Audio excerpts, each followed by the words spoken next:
Good day. Good day. So, ang topic natin ay K-map or yung tinatawag natin na Karnaugh mapping. So, yung K-map na to is ginagamit natin of course for simplification ng mga Boolean expression na meron tayo. So, um, K-map was first proposed by Edward Veitch, no? So it is also known as the Veitch diagram or yung tinatawag din natin na key map. Kasi later on it was modified by Maurice Carnot in 1953.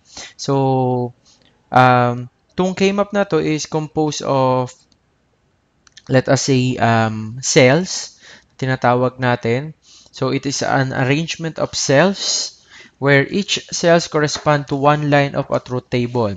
So ano yung sinasabi natin dito? So kung titingnan natin, sinasabi natin, di ba, meron sa isang Boolean expression, meron tayong tinatawag na representation nun, which is first yung ating Boolean function, yung halimbawa, sample is f is equals to ab plus a not b. So, ito ay Boolean expression, Boolean function. Isa yan sa representation ng ating diagrams. Meron tayong tinatawag na logical symbols, which is ito yon. So, halimbawa, ayan. So, we have ito yung tinatawag nating AND. So, AND gates. Ito naman yung sinasabi natin na OR gate. So, and then yung pinaka-basic, these are the three basic gates na ginagamit natin. Then the last one is the NOT gate.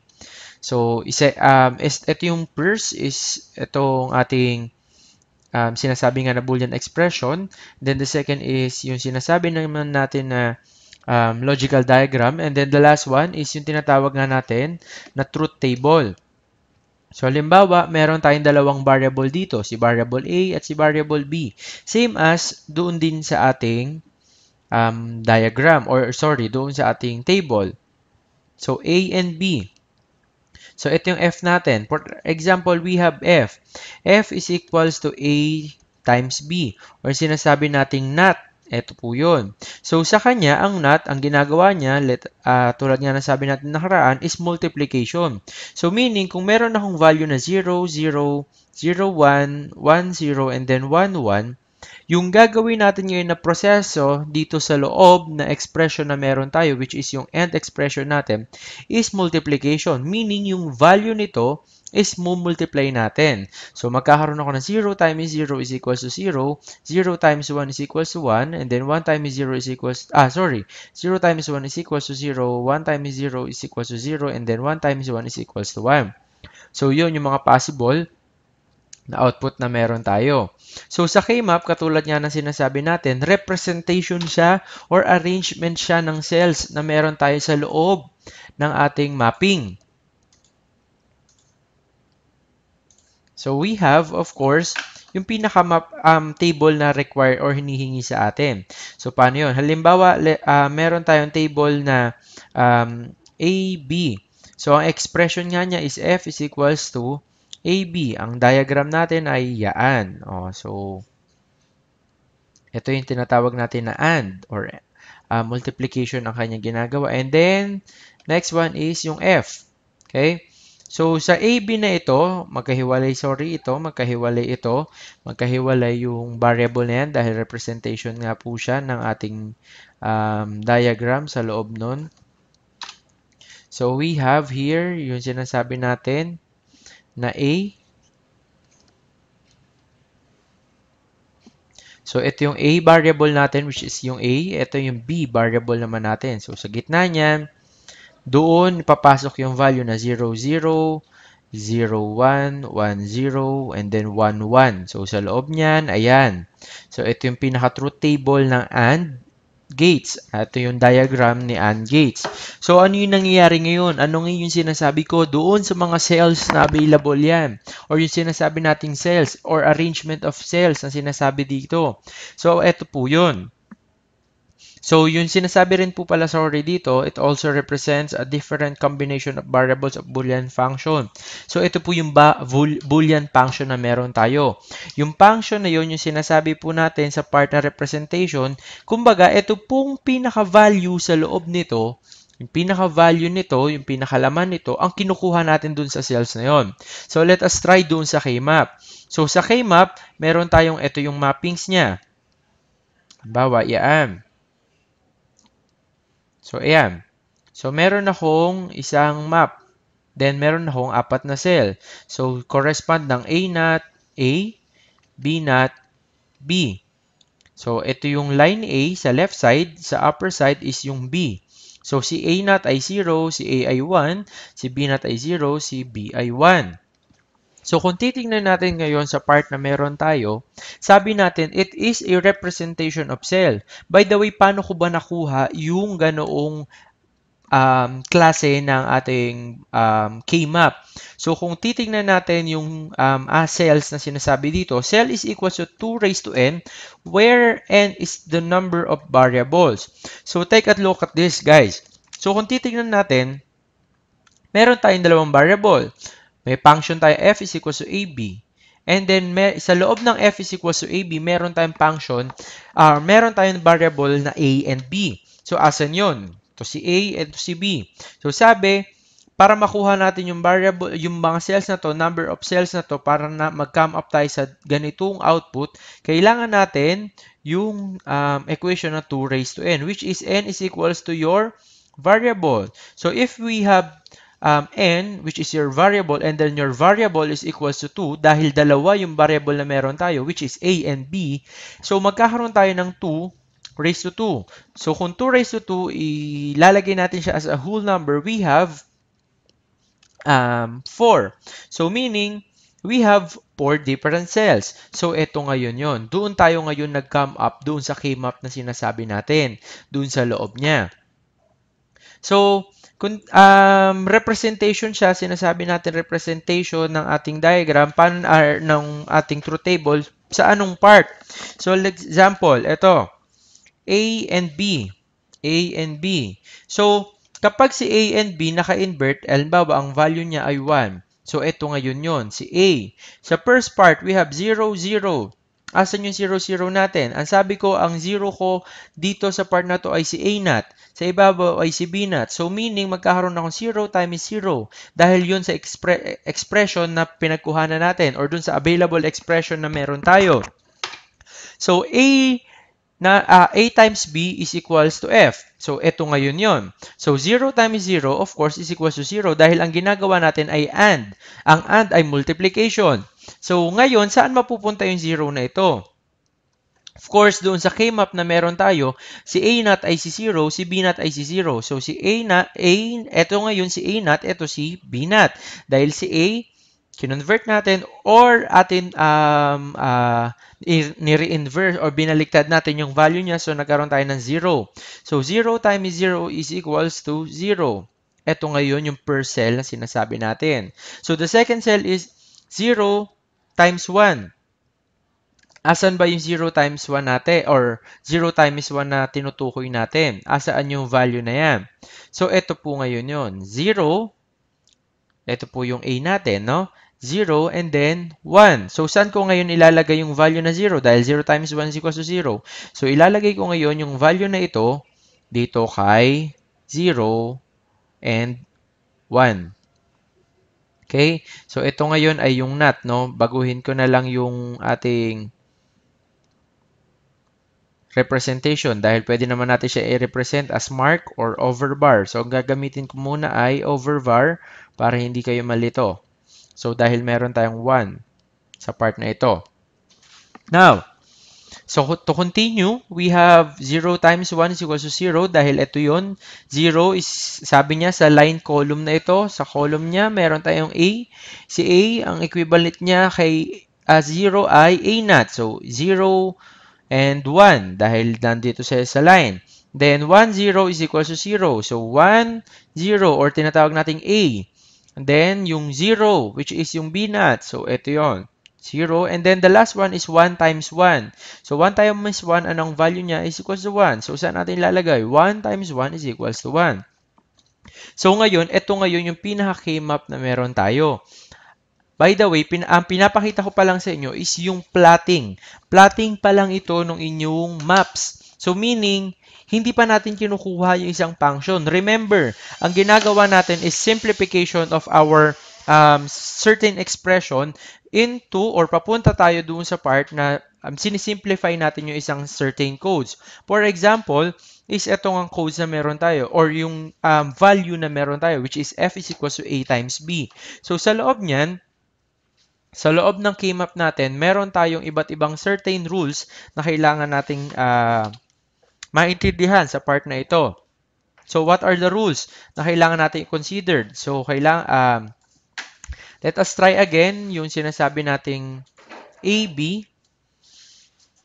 So, si AB pa rin yung gagamitin ko na variable. So, I have two variables still. Then, sa loob ng mga variables na meron ako is yung f, yung kukunin kong pinaka-value or pinaka-function, which is ito. So, magkakaroon ako dito ng A. Ito yung A ko, ito yung B ko, ito yung aking F. So, may combination ako ng 0, 0 times 0, or 0 times 0 is equals to 0, 0 times 1 is equals to 0, and so on. Then, the last one is 1 times 1. So, meron tayong mga certain rules na kailangan nating maintindihan. Una, or mga guidelines na kailangan nating malaman pagdating doon sa K-mapping. So, una, group should not include cells with different value. So, di ba kanina, meron tayong part na kung saan ito yung K-map natin. Nasa loob yung ating K-map. Andito yung value niya, which is yung ating A. Ito yung side ni A, ito yung side ni B. So, sa loob niyan, meron din tayong different cells. So, ang gamit ko is 2 raised to 2 dahil dalawa yung variable na meron ako. So, ito si A naught. Sa loob nito, ito yung aking not A, ito yung not B. Dahil sa side nito, upper side. Then B, and then A. Okay? So, ano yung sinasabi natin? Na groups should not include cells with different value. So, para makuha natin yung ating pinaka-certain function, for example, meron akong f is equals to AB or A times B plus B or not B. So, kung gagawa ako ng truth table nitong part na to, nung function na ito, nung boolean function na ito, meaning isi-simplify ko yung function na to. Sorry, gawin natin dalawang variable itong part na ito. So, meron ako dyang A times not B, for example. So, sa loob ngayon ng part na AB plus A not B, so magkakaroon ako ng F is equals, or sorry, yung pinaka-part na meron tayo, yung kinukuha natin na part. So, where is the variable na kailangan natin? So, ito po ngayon yung variable natin. So, gagawa natin ngayon ng truth table, itong function na f is equals to AB times or A times B plus A times not B. So, paano yun? So, of course, truth table, kailangan natin yan. So, halimbawa, ito yung kanyang truth table.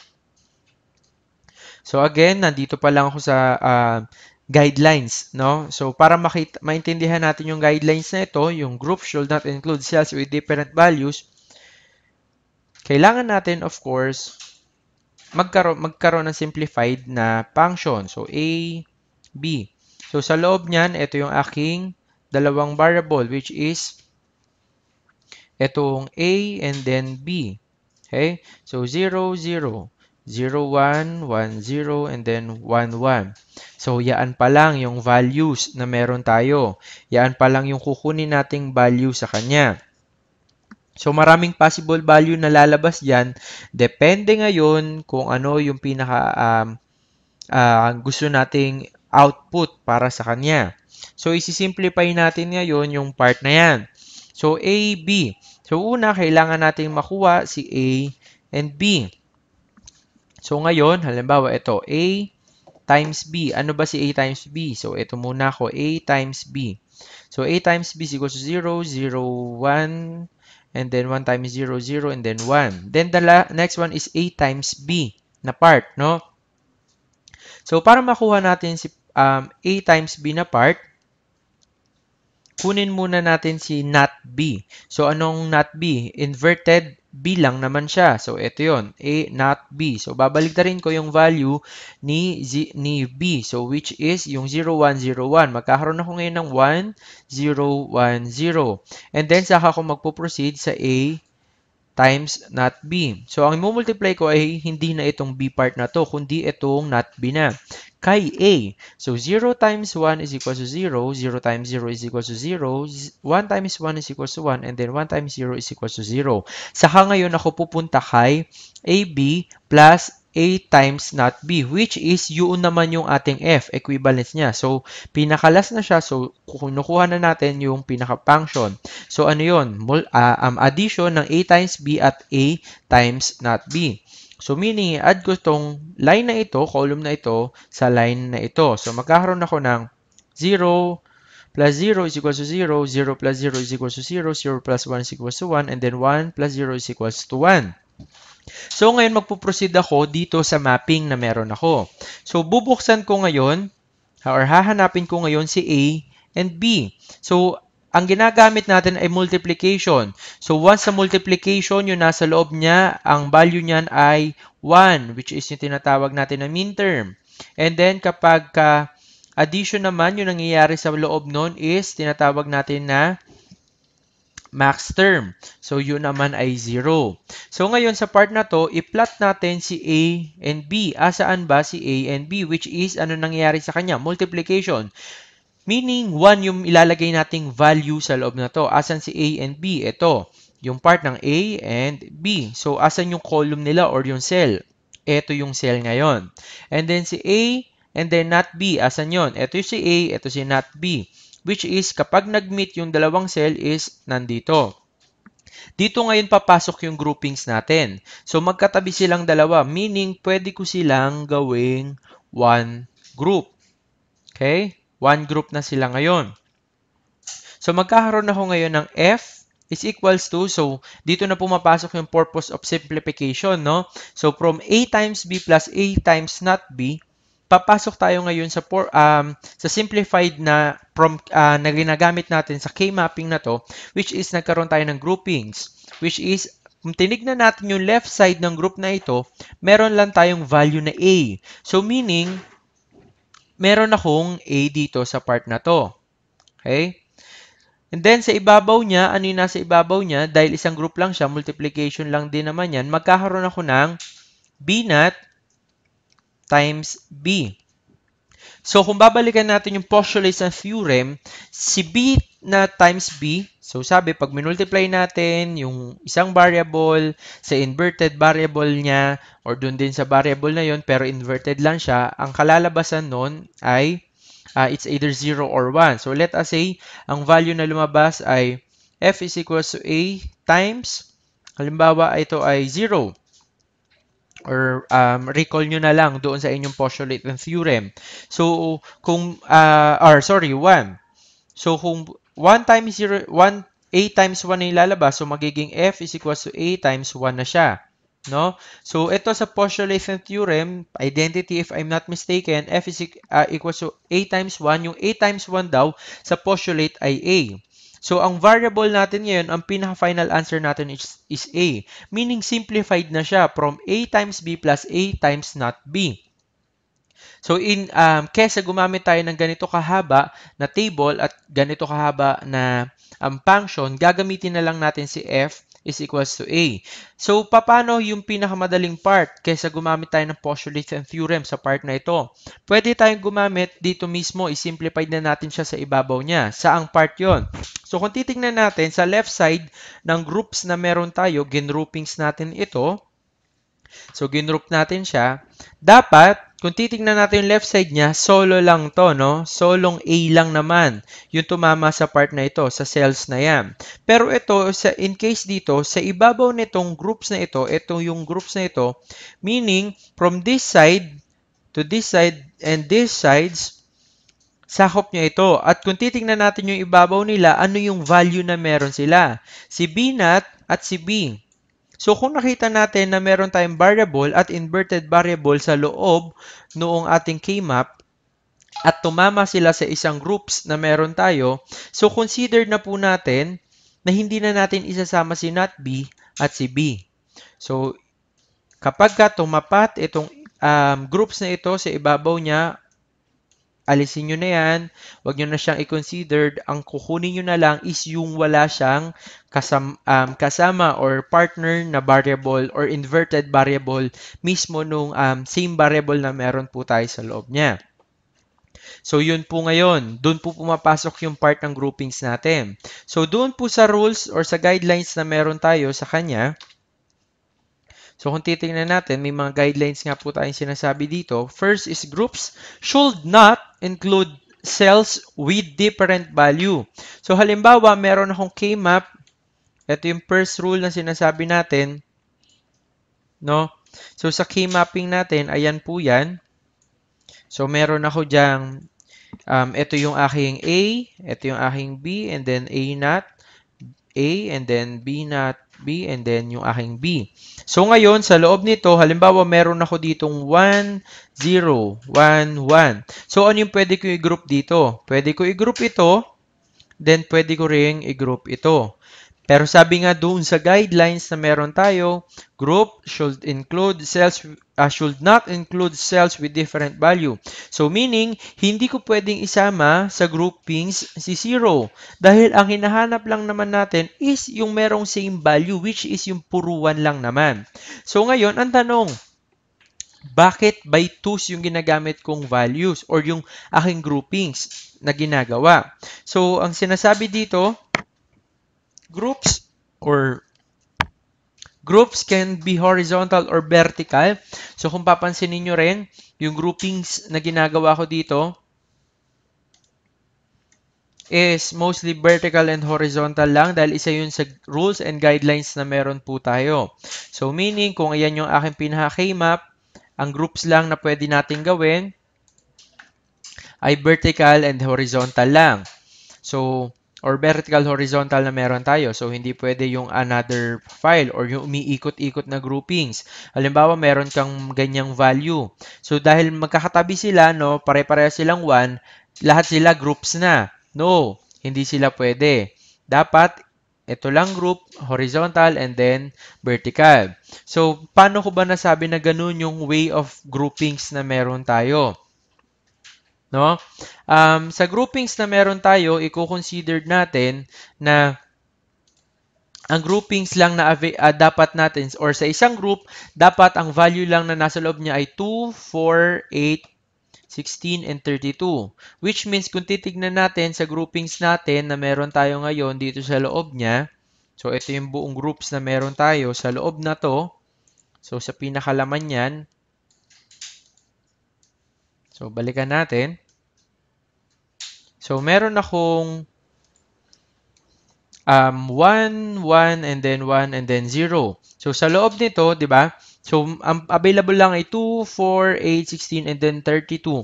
So, meaning, dala-dalawa lang talaga yung grupo na meron ako dahil hindi naman ako pwedeng mag-group of 3. So, ito lang yung possible group na meron ako. So, halimbawa, kukunin natin yung value nito. F is equals to what? Kunin muna natin yung first groups na ginawa natin. Ano yung nasa left side niya? A naught saka A. So, meron tayong A tapos in-invert si A naught. So, meaning, disregard din na to. Wala nang included na A sa part na to. Which means, sa ibabaw niya, ang makikita lang natin is yung B naught. So, meaning, magkakaroon lang ako dito ng not B. Kasi kung titignan ko yung groups left side niya, ng left side group na ito, is not B lang naman yung pwede dahil dinisregard na natin to. Same as, ang gagawin naman natin ay addition. B naught plus B. Bakit? Kasi sa loob nito ay multiplication. Hindi naman pwedeng B naught times B na naman. So, dito ngayon pumapasok yung max term, no? So, A naught. So, A naught, yung nasa left side niya, ano yung nasa upper side? B naught and B. So, meaning, hindi na sila pwede. So, ang final answer natin ay B naught plus A naught. So, of course, simplified lang yan. Wala pa yung pinanggalingan na function. So, groups can be horizontal or vertical. So, ano yung sinasabi natin ngayon na groups should not, Groups may overlap. Each group should be as large as possible. So kung mag-grouping daw tayo, halimbawa nakita natin sa part na ito, no, sa isang K-map na meron tayo, pare-pareho sila doon sa ating K-mapping. Lahat sa cells natin, puro 1. So, ang groupings natin ay 2, 4, 8, 16, 32. So, doon sa groupings na yon, sa loob niya, dahil mas malaki ang kailangan natin, kukunin na natin pinaka-larger group. Sabi lang naman is vertical and horizontal. So, undetermined naman dito sa part na to kung ito ay vertical or horizontal dahil siya ay square. So ngayon, kung kukunin natin yung value niya, f is equals to what? Kung titignan natin yung left side ng group na ito, buong group na ito, anong meron? Meron tayong A and then inverted A. Sa ibabaw ay B, meron tayong inverted B, which means i-disregard natin lahat dahil sobra. Or sorry, dahil meron silang same or meron silang identity doon sa loob niya. So ngayon, ano yung magiging function niya? Ibe-base natin ngayon, ito, dito, sa kung ano yung value na kinukuha natin. Kung ang value niya sa loob na ito ay 1, so meaning f is equals to 1. So ito ay pumapasok lang kapag ka lahat ng value natin ay inverted. So take note nyo yung part na yon. So this is one of the easiest way para makapag-simplify tayo kaysa doon. Although siguro may nadadalian doon sa part ng postulates and theorem. So ito yung isa sa mga easiest way na pwede natin gawin. So meron akong A naught times saka A, then B naught, and then B. So yaan yung way na pwede nating makuha sa loob niya. Okay, next. Sabi, groups may wrap around the table. So, ano nga yun? Yung ginawa natin kanina. So, halimbawa sa buong groups na meron tayo, dito ko muna ilagay. So, ito yung groups ko, 1, 1, 1, then A, and then B, and then yung A naught, and then A, and then B naught, and then B. No? So, pwede ko daw maging group itong buong iyan. So, yun yung gusto nating sabihin sa part na yan. Next, groups.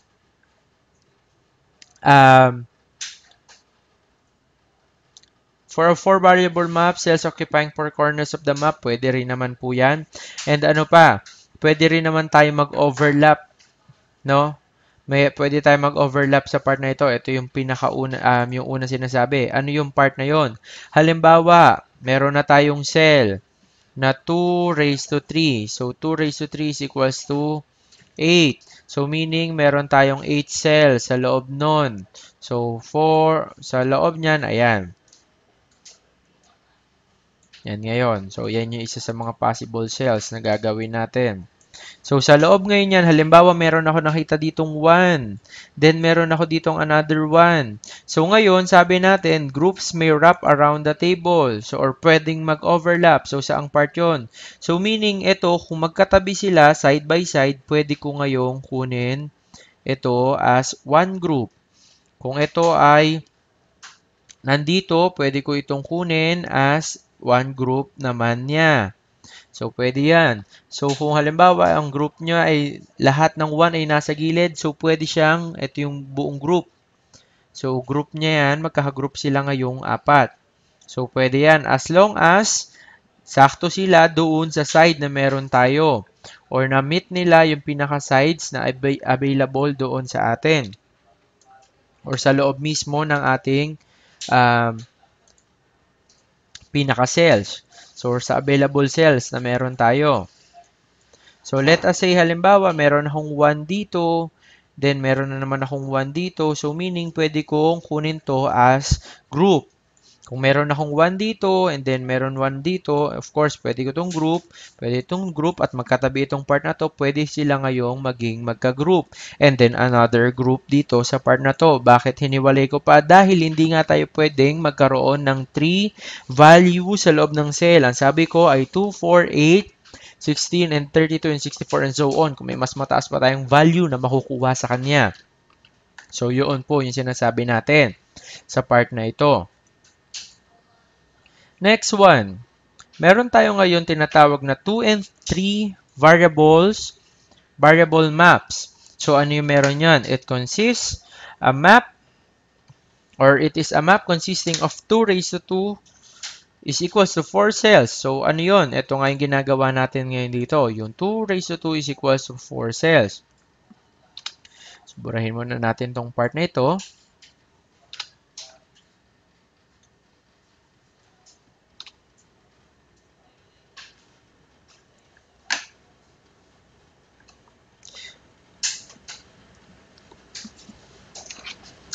So, kung titingnan natin ngayon sa part na ito, no, itong value na meron tayong available dyan na 2 raised to 2. So, meron tayong tinatawag dito na 1 square, 2 literals. So, meaning, sa loob daw nun, meron tayo halimbawang 1. Meron akong 1 na nilagay dito. So, kukunin natin yung function niya. F is equals to what? Ano yung nasa left side? Not A. Ano yung nasa upper side? Not B.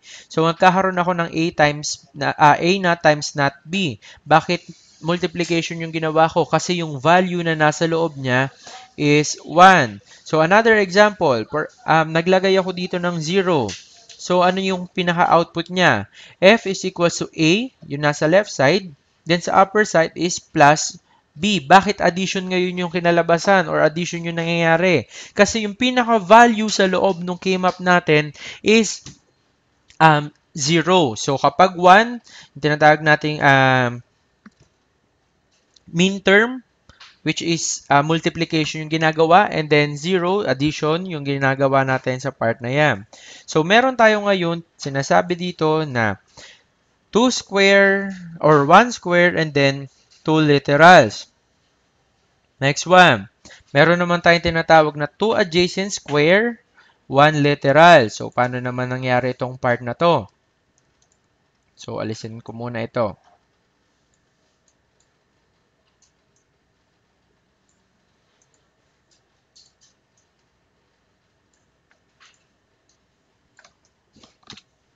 Let us say, ang given, simplify the following. So, using K-map, the function is f is equals to, let us say, a not b plus ab. Ayan. So, ano ngayon? Ipa-plot ngayon natin siya. Hahanapin natin ngayon yung first natin. Ito yung first group natin. A times not B. So, asan yung A times not B na meron tayo? Sa left side, meron tayong A. Ito si A. Asan si not B? Ito si not B. So, saan sila ngayon nag-meet na cell? So, kung tignan natin, ito yung cell nito, ito yung cell ni not B. So, magkakaroon ako ngayon dito ng 1. Dahil multiplication yung nangyayaring part sa kanya.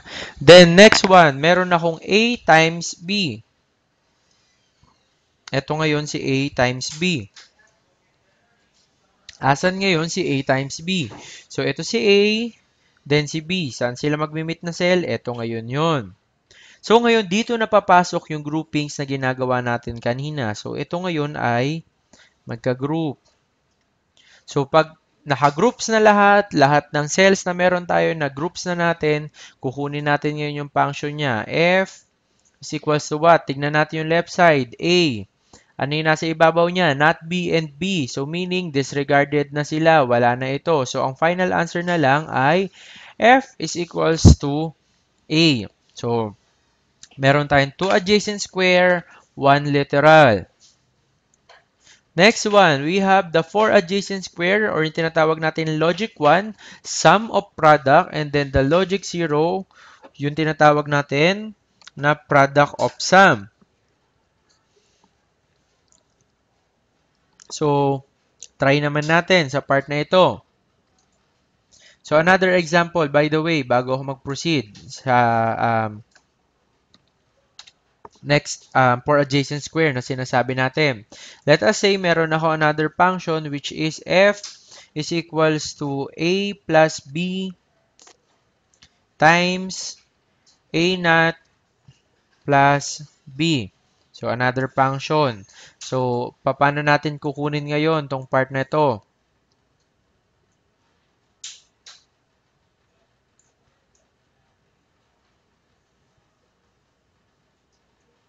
So, first is yung unang function natin, a plus b. Asan ba si a plus b? Ito si a, ito si b. So, saan sila nag-meet tong part na to? So, I will put 0 here, and then a naught plus b. So, a naught plus b, I will put 0 here. Paano sila naging 0? So, of course, sabi nga natin, addition yung nangyari sa loob niya. So, max term siya. So, kung max term 0, ilalagay natin. And then, i-group natin ngayon itong buong cells na meron tayo or yung magkatabing value na meron. So, f is equals to, ano yung left side niya? A naught, saka A. So, which means, hindi na natin isasama. Ano yung nasa ibabaw? B. So, ang final answer natin ay B. So, yun lang. Yan lang naman siya kasimple. Next one. Meron tayong tinatawag na for adjacent square. Ito yun, for adjacent square. And then, logic 1, SOP, logic 0, POS. So, ano naman sinasabi ito sa part na to? Ito yung explain ko kanina. For example, meron akong, ito yung pinaka-K-map na meron tayo. Ito si A. Ito yung aking A, ito yung aking B, and then A naught, and then B, and then, A naught and A. Dapat A naught and then A. So, magkakaroon ako dito ng A, and then B naught, then B. So, sa loob niyan, ito yan. Ano ngayon yung sinasabi natin for adjacent square? So, let us say, ang value, lahat ng value ay nagkaroon. 1, 1, 1, 1. So, meaning magka-group nga sila. No? So, ano ngayon yung ating function? F is equals to 1 dahil yung buong value niya ay 1. So, kung ang value naman na nandito sa loob ng ating K-map is 0 lahat. 0 lang yung nandoon sa loob ng mga values na meron tayo or sa K-map natin. So, lahat yan magkakagroup. So, ang final answer natin is F is equals to 0. Yun naman po yung tinatawag nga natin na product of sum.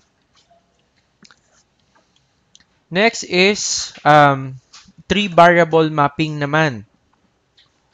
So, sa three variable mapping, of course, ilang variable ang kailangan natin? We have three variables. So, alisin muna natin itong part na ito.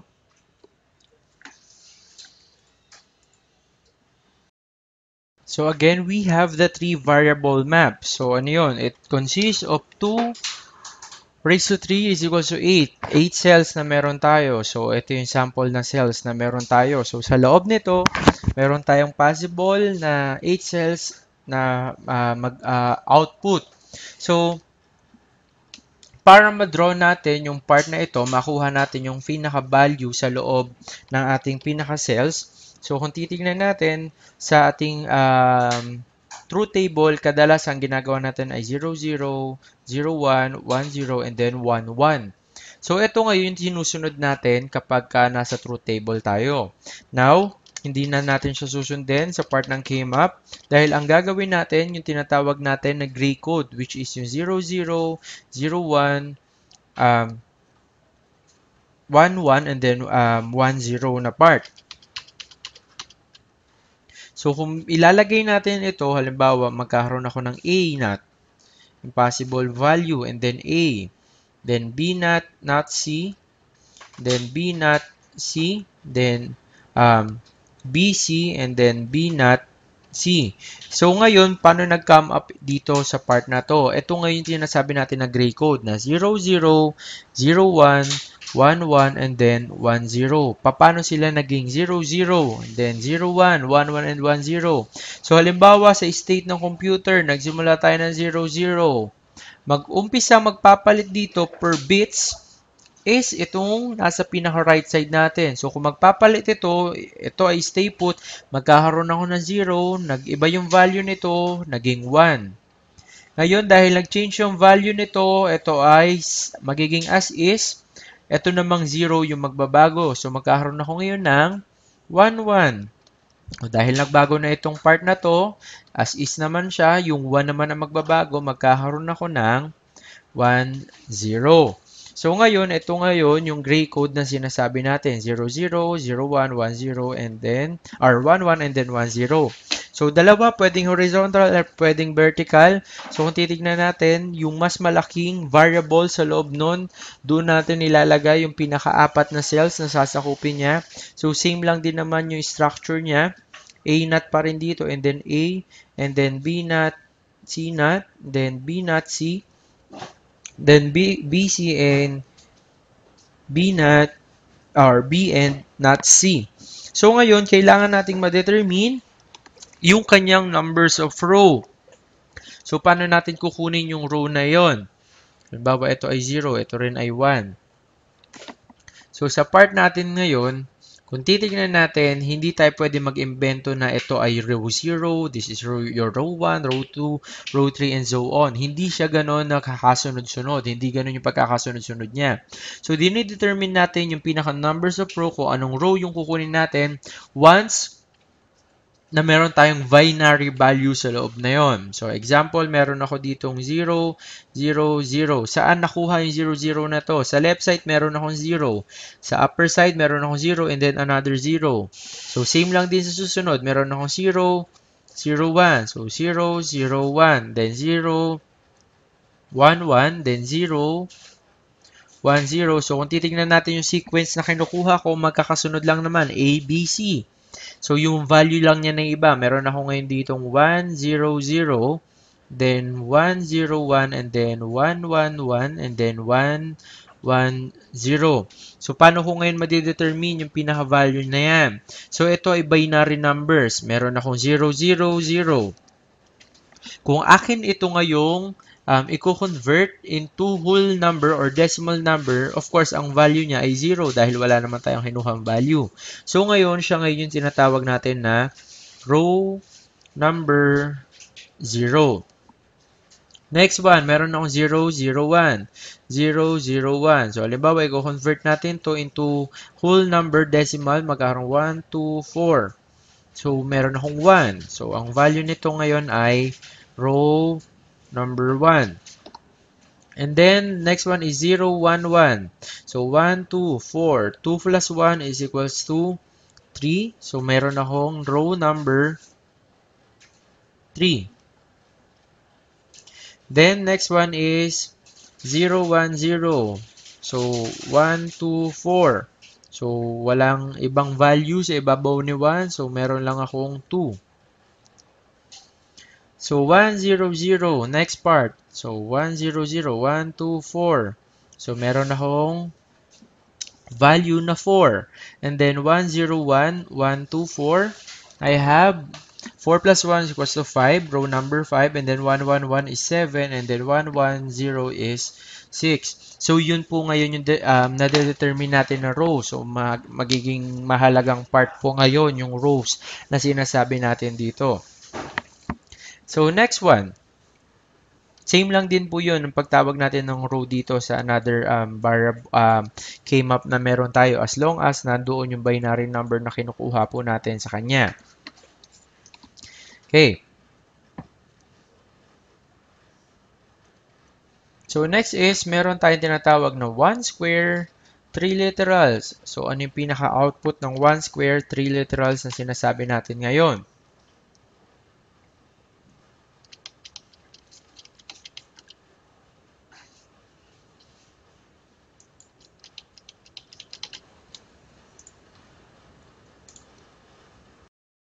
So, yung pinaka-value ngayon ng ating K-map or sa mapping na meron tayo, kung makikita niyo dito sa ibabaw ng variables natin, halos ito na rin naman yung pinaka-output natin. But if you have better way, kung meron kayong another format na masusunod na sa tingin nyo mas madali, pwede rin nyo naman gamitin as long as nandun tayo sa pinaka-final value and then na-evaluate natin, nasisimplify natin yung isang certain function na meron tayo doon sa loob niyan. So, meron tayong tinatawag dito na 1 squared 3 literals. So, paano yun? So, halimbawa, meron akong 1 dito. So, kung kukunin ko yung value niyan, magkakaroon akong f is equals to ano yung nasa left side ng aking 1. So, ang nasa left side ng aking 1 is yung not a. Times what? Ano yung nasa upper side? B, C. So, ganun lang naman siya kasimple. Then, halimbawa, meron akong another value na kukunin. So, halimbawa, meron ako ditong 1. So, kung titignan ko yung left side, ano yung nasa left side niya? A. Then, sa upper side is B naught and C. So, ganun lang din naman po siya. So, ngayon, ang kinukuha ko dito sa part na to is yung min term. So, let us say, magkaroon naman tayo ng value, which is yung value naman natin ay max term. So, paano natin yung kukunin? Halimbawa, ang max term na yung pinaka-given. So, kung max term siya, so, magkakaroon na ako ng B plus, B naught plus not C.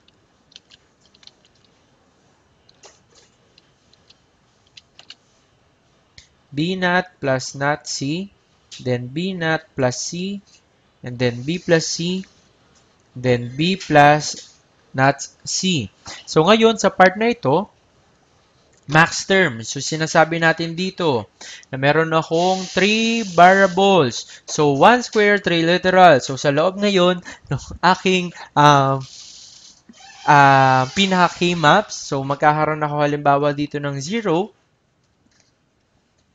So, kung 0 yan, of course, max term yung kinukuha natin, automatic addition yung mangyayari. So, magkakaroon ako ng A naught, ano yung nasa left side niya? A naught plus, dahil max term ngayon yung nangyayari, 0, B naught plus not C or C naught.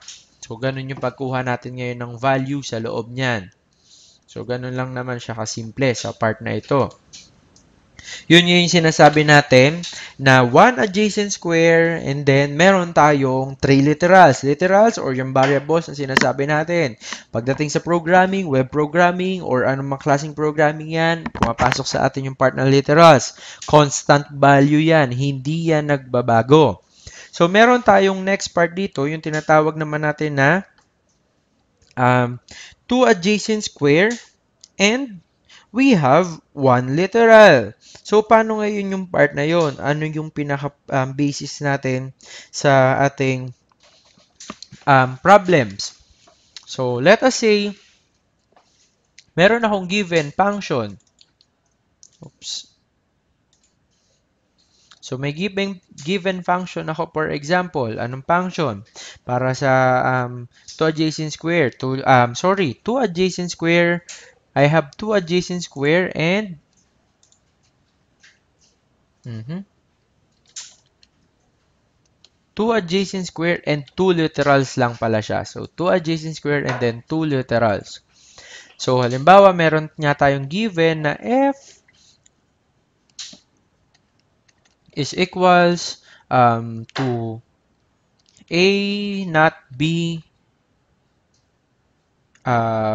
c plus abc plus ab not c. So, paano natin ngayon kukunin yung part na yan? Simple lang naman, K-mapping. So, uunahin natin to. So, halimbawa, kung titingnan natin ano yung nasa process sa loob niyan, external niya, oo, addition, pero dun tayo sa internal. Which is, ano yung nangyayari? Multiplication. So, meaning, sa ibabaw nito, hindi ko ngayon gagamitin si max term. So, ang gagamitin ko lang ngayon ay yung aking pinaka-min term dahil yun lang naman yung hinihingi sa atin.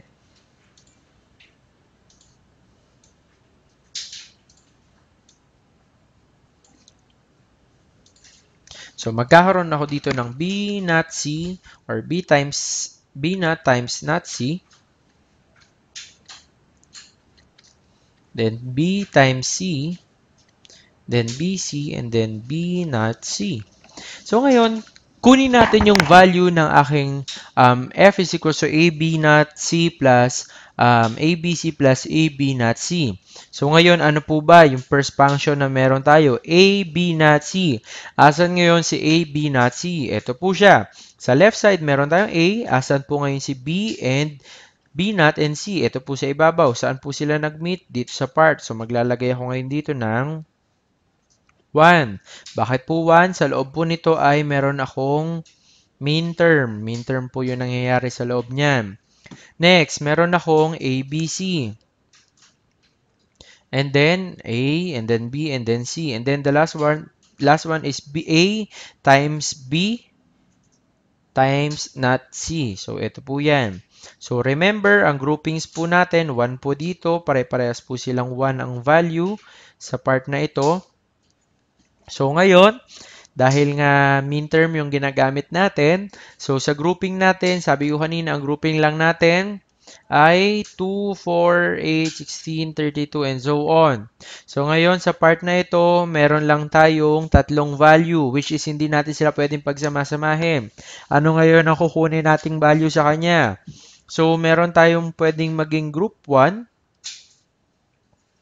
Ito yung first group. And then, ito ngayon yung ating second group.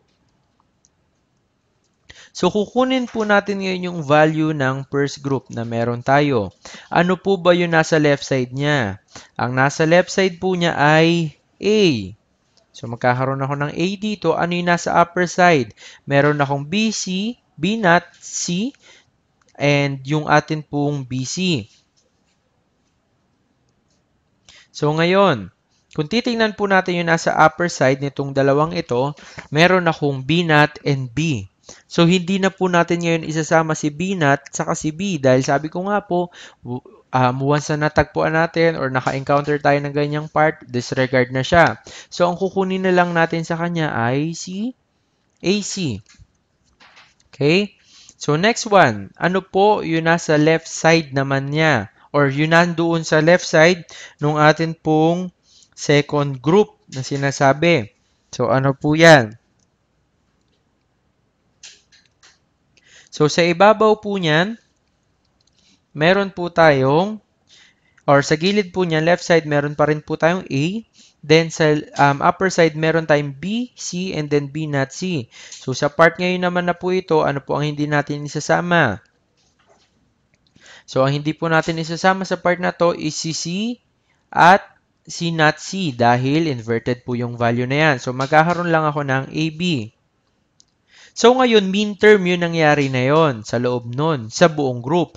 Pero pag meron tayong iba't ibang different group at yung pinaka-internal natin ay multiplication or mean term yung nangyari, yung pinaka-out niya is, or outer process na meron tayo is max term.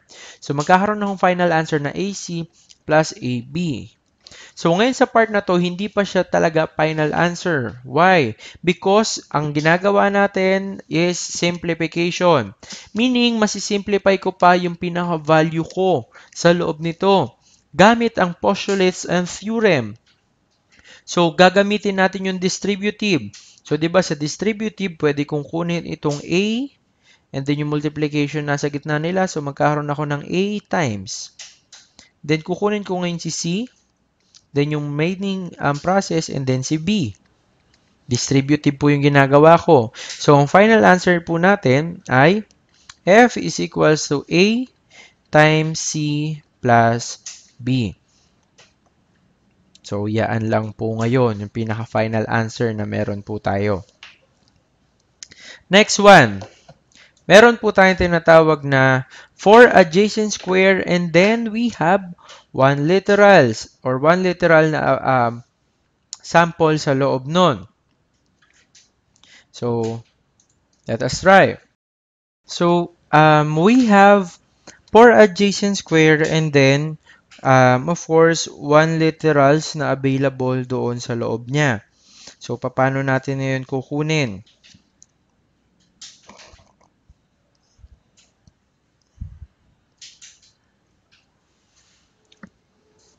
Let us say meron akong given function na f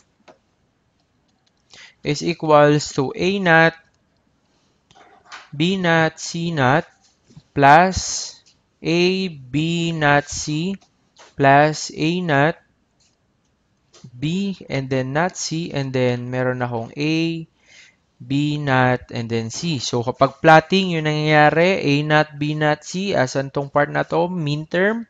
Ito po siya. Then, a, b naught, c, a.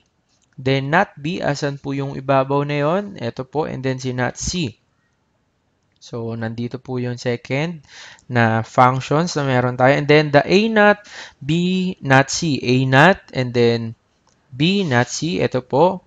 Then, the last one is, meron ako ngayong a not B, not C, which is A, not B, not C. Nandito naman po. So, grouping po, sabi nga po, pwede tayong mag-wrap around the table, pwede po tayong mag-overlap, basta nandun po sila sa loob ng ating um, cells or na magkadikit po sila sa gilid, no? So, on this part, sabi ko po, ang way ng grouping, 2, 4, 8, 16. So, sa part na po na ito, pwede po nating i-group yung apat na ito. Itong buong ito sa gilid, then yung buong ito sa gilid. So, kung kukunin natin yung value niya, f is equals to what? Ano ba yung nasa left side nito ngayong buong ito? No, ano yung nasa left side nila? Buo, kabuuan yan. Ang nasa left side is A and then not A, which is hindi na natin sasama. Ngayon, ano ngayon yung nandun sa kanilang upper side? So, ano nasa ibabaw nila? So, yung meron akong B not C, and then B not or B and not C. So, part na to, hindi na natin isasama si B not at si B. Kasi inverted yung value nila. Unlike kay C, pareho silang not C. So, ano ang function natin? Ang final function natin is f is equals to not C, which is yun lang naman yung natira. So, kesa ito na yung function na gamitin natin, halimbawa nagbe-breadboarding kayo, ito na lang yung kukunin natin. So, final answer, f is equals to not C. So, gano'n lang naman siya kasimple.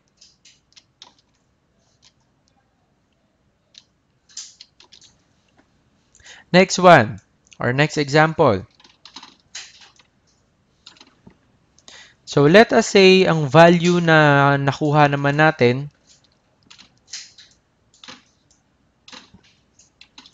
ay ito naman. Andito silang lahat. So, 1, then 1, then 1, and then 1. So, meaning, magkakagrupo na sila.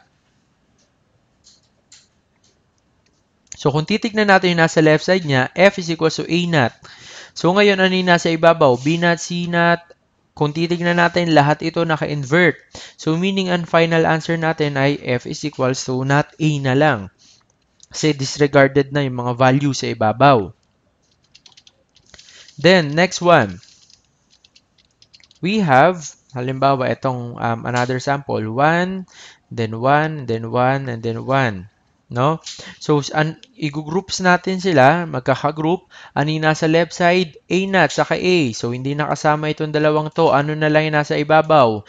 B naught, C, and then BC. So, si B naught at si B ay hindi na natin sasama. So, magkakaroon na lang tayong F is equals to C. So, yun na lang po, yung possible value. F is equals to Z. And then, the next one,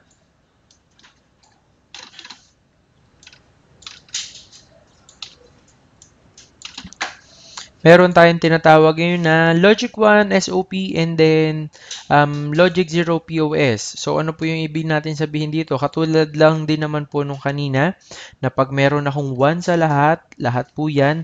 So, meaning, magkakagrupo na itong part na to. So, kung magkakagrupo na sila at lahat sila ay disregarded dahil yung kanilang mga value ay tagpo-tagpo, anong po magiging laman niya? So, ang value na lang niya is 1 since 1 yung nasa loob niya. Kung 0 po, 0 din naman po yung kukunin natin sa kanya. So, yun po yung ating topic for today. Now, I will leave you some quiz. So, as your seat work or quiz po ninyo. So, ano po yung inyong gagawin? Ito po yung given. Simplify the following expression using K-map po. So, isi-simplify nyo po itong limang ito. F is equals to A, B, not C plus A, B, C plus A, B, not and B, C. Then, number 2, we have F is equals to A, B, A naught times B plus we have A and B. Then the next one is F is equals to A, B, C plus A, B naught and not C plus A, B, C plus A naught B C naught and then plus A B naught C naught. Then the number 4 is we have F is equals to A B plus A naught B naught. And then the last one is we have F is equals to A naught B naught C naught plus A B C naught and then B naught plus A B naught and A naught and B naught and times C then plus A, B, C. So, isasubmit po ito sa Gmail ko yung pinaka-final answer na po ninyo as well as yung computation po ninyo. So, send nyo po agad sa akin. So, that's all and thank you so much.